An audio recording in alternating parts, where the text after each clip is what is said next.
байгууллагын хууль тогтоомжийн бүтцийн хувьд залуучуудын асуудал ингээд тодорхой түвшинд одоо яригдаад болдог боловсруулах энэ чиглэлээр төрийн ажил бол эзэнтэй хариуцах байгууллагатай ингээд болоод ирэхин цагт бас залуучуудын өөрсдийн оролцоо энэ залуучууд хамгийн их тулгараад байгаа боловсролтой холбоотой асуудал, хөдөлмөр эрхтэй холбоотой асуудал ийм бүх зүйлээ мэдээ засгийн газрын чармахыг дэвшлүүлэх чиглэлээр олон улсын байгууллагатай бас хамтарч төсөл хэрэгжиж байгаа.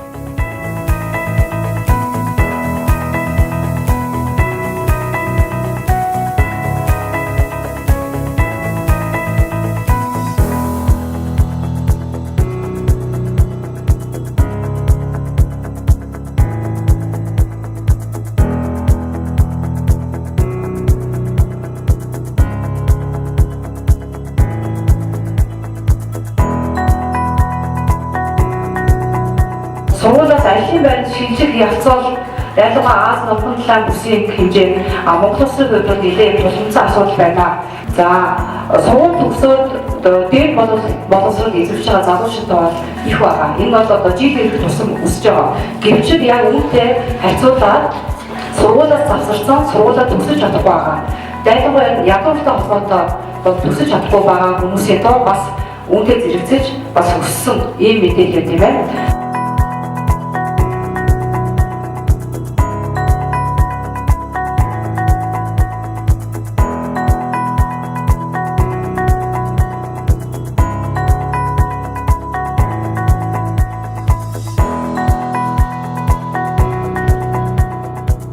Өнөөдөр энэ үйл ажиллагаанд оролцсондоо маш их баяртай. Тэгээд залуучуудад чиглэсэн залуучуудын оролцоог нэмэгдүүлэх чиглэлээр ажиллаж байгаа энэ вебсайт одоо нэгдэж байгаад миний хувьд бол маш их баяртай. Энэ бол маш их хэрэгтэй зүйл гэж бодож байна.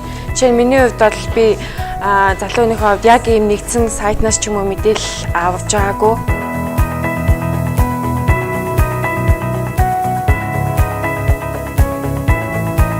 Залуучуудын бодлогын арга хэрэгслийн портал вебсайтын сургалтанд хамраглалаа.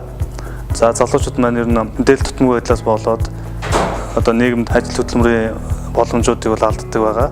За энэ веб хуудсыг залуучууд маань нэгдснээр тухайн өөрийнхөө хийх мэргэжлийн дагуу хийх боломжтой ажилд зуршлагдах, өөртөө ижил сонирхолтой залуучуудтай нэгдэж бас цаашд хуваар хөдөлмөр эрхлэгч мэт өөртөө яг нийгмийн асуудлыг шийдэх бүрэн боломжтой болж байгаа мэнэ.